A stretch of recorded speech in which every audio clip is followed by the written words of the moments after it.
नमस्कार, city news channel पे दर्शकों का फिर एक बार स्वागत।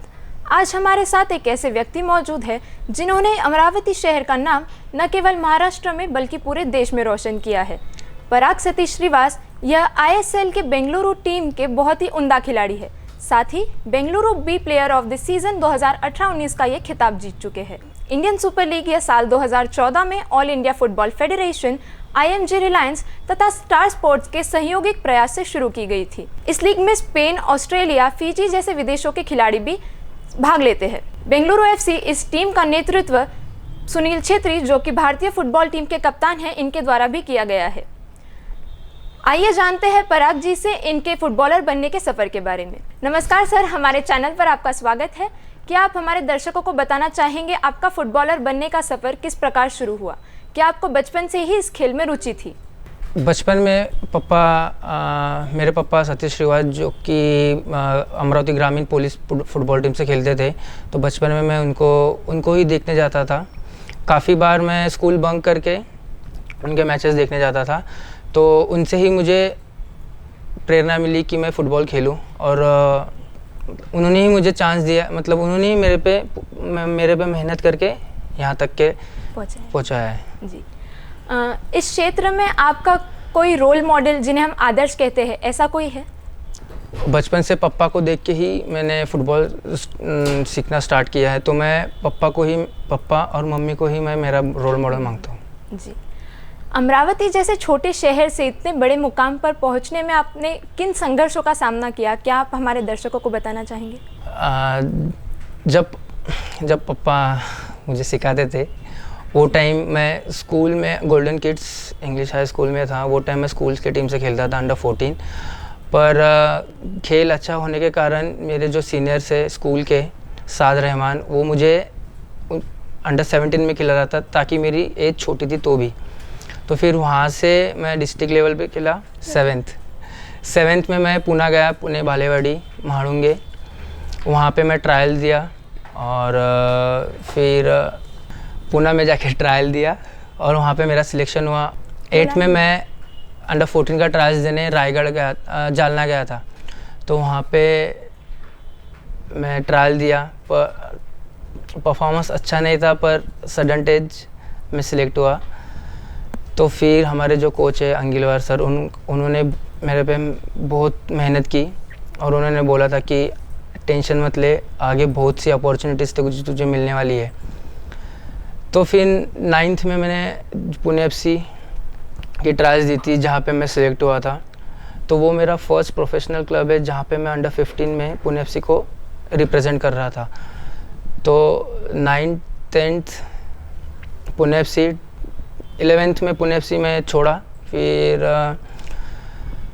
कोई क्लब नहीं था। अंडर 19 में मुझे प्रमोट नहीं किया गया पुणे FC में, और मुझे अंडर 19 आई लीग खेलनी थी। तो फिर मैं पुणे में ही भारत FC जो नया क्लब खुला था, वहाँ पे मैंने ट्रायल्स दिया और वहाँ सिलेक्ट हुआ। पर अनफॉर्चुनेटली उन्होंने भी आई लीग में अंडर 19 आई लीग में टीम रजिस्टर नहीं किए। तो फिर मेरा वो भी, क्योंकि 12th में मेरा लास्ट ईयर था अंडर 19 आई लीग खेलने का, तो फिर वो भी पूरा नहीं हुआ। फिर फर्स्ट ईयर जो भारत FC का मैनेजर था, उन्होंने मुझे, ये दिल्ली का एक क्लब है प्राइड स्पोर्ट्स, वो उन्होंने बोला कि तू वहाँ जा, ट्रायल्स दे। और भारत FC के मेरे फ्रेंड्स लोग भी थे मेरे साथ, तो हम लोग वहाँ जाके ट्रायल्स दिए। वहाँ पे भी वो क्लब था दिल्ली का, पर रजिस्ट्रेशन MP से था। तो फिर हम लोग प्रैक्टिस दिल्ली में करते थे और लीग MP में खेलते थे। तो फिर उसके बाद वो क्लब भी बंद हो गया। तो फिर 6 से 7 महीना मैं घर पे ही था, सोच रहा था कि क्या करूँ। पापा से बात की, मम्मी से बात की, वो बोले तू पुणे जा, वापस ट्राई कर, तेरे दोस्त लोग से बात कर। तो फिर मेरे दोस्त लोगों ने कलकत्ता लीग में बात की थी, उनके पहचान का कोई कोच था, तो वो लोग बोले कि हम लोग उधर जाते हैं। तो फिर मैंने बोला ठीक है, क्योंकि वो टाइम कोई क्लब नहीं था और हम घर पे ही बैठे थे। और फिर हम लोग गए, तो वही टाइम एक कोच थे अजय चोरगे करके, जो बैंगलोर FC के अंडर 15 के हेड कोच है। तो उन्होंने मुझे पुणे में रहते टाइम देखा था, तो वो मुझे बोले कि तू बेंगलोर जा और वहाँ जाके ट्रायल्स दे, क्योंकि वो लोग रिज़र्व टीम स्टार्ट करने वाले हैं। तो फिर मतलब मैं कंफ्यूज था कि कलकत्ता जाऊँ या बेंगलोर जाऊँ। तो फिर घर पे बात की, घर वाले बोले तेरा जिधर मन है उधर जा। तो फिर मैंने अमरावती से कलकत्ता का टिकट की, ना कि बेंगलोर का।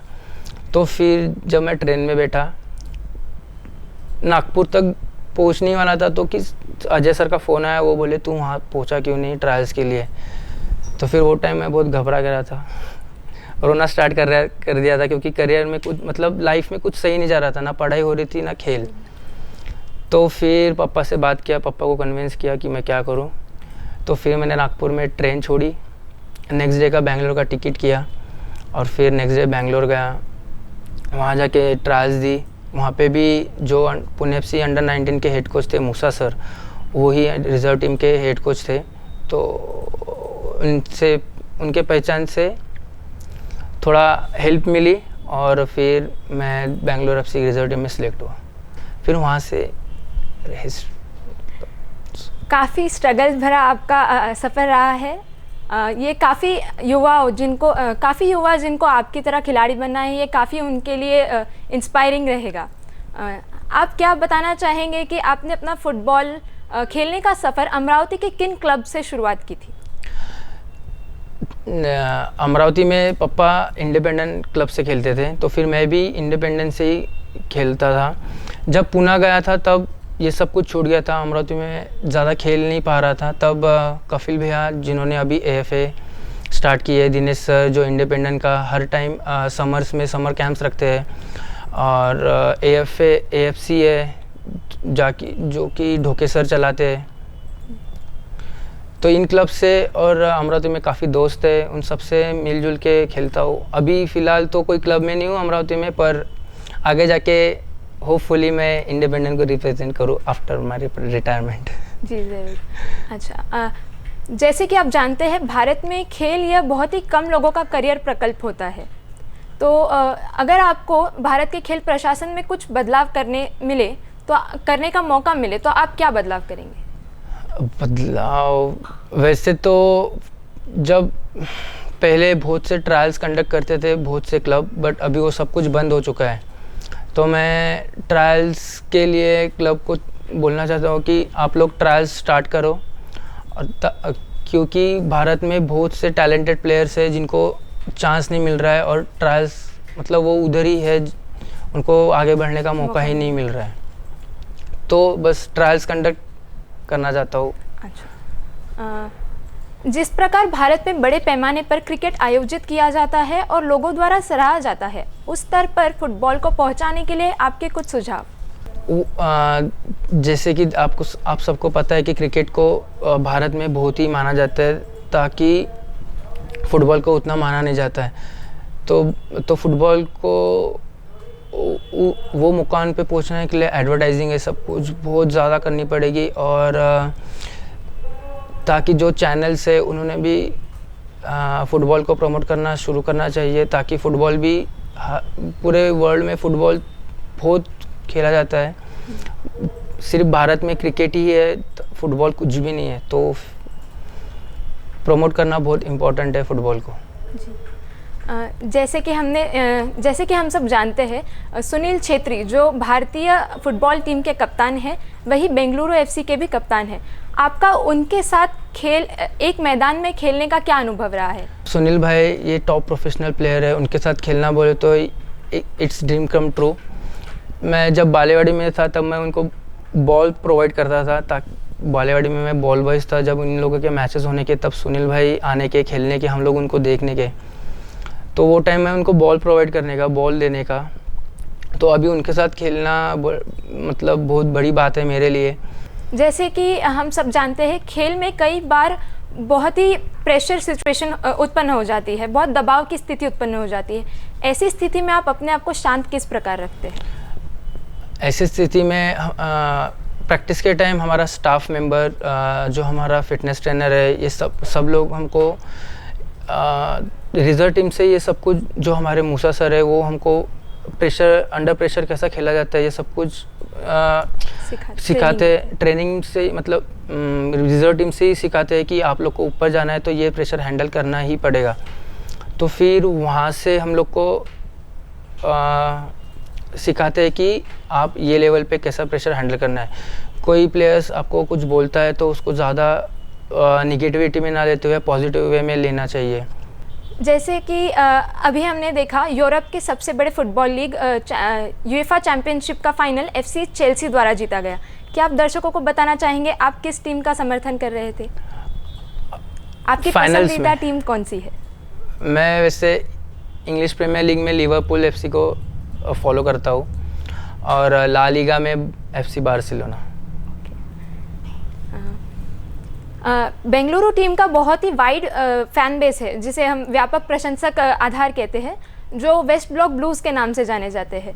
आपको कैसा महसूस होता है जब प्रशंसकों द्वारा इतना स्नेह और समर्थन आपको मिलता है? फुटबॉल में फैंस बहुत इम्पोर्टेंट है क्योंकि उनसे ही हम लोग को एनर्जी मिलती है। जब भी टीम डाउन रहता है वही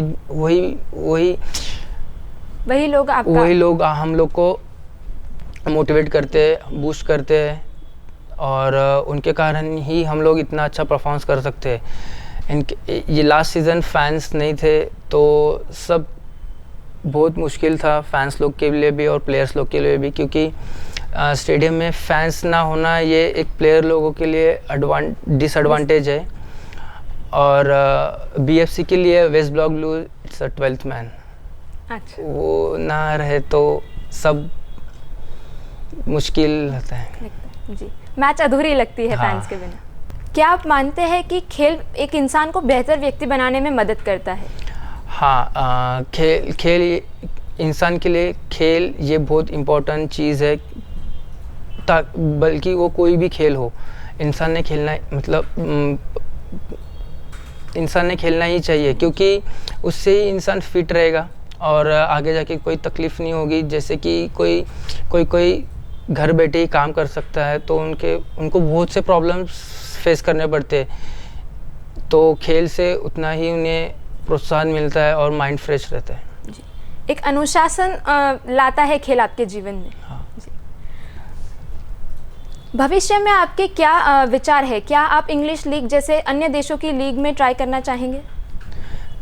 ट्राई तो करना चाहूँगा पर ये बहुत मुश्किल है, क्योंकि आजकल फुटबॉल बहुत फास्ट हो चुका है और वहाँ तक जाने के लिए हम लोग को बहुत मेहनत करनी पड़ेगी। पर अभी फ़िलहाल तो एजेंट्स लोग आ चुके हैं, तो फिर उनसे ही बात करके हम लोग को बाहर देश की ट्रायल्स वो सब कुछ प्रोवाइड हो सकती है। और पर अभी बाहर देश में इतना वो नहीं है एजेंट्स लोग का कांटेक्ट, तो फिर होपफुली। अंत में आप उन युवाओं को क्या मैसेज देना चाहेंगे जो आपकी तरह फुटबॉल प्लेयर बनने का सपना देखते हैं? जो भी प्लेयर्स को फुटबॉल खेलना है आपको ट्राई करना ही चाहिए, बल्कि कितनी भी तकलीफ़ आए। लास्ट तक, एंड तक, जब तक कि आपको सक्सेस नहीं मिलता है और आपका जो एम है उसको फॉलो करो, एक ना एक दिन आपको वो ज़रूर मिलेगा जो आप चाहते हो।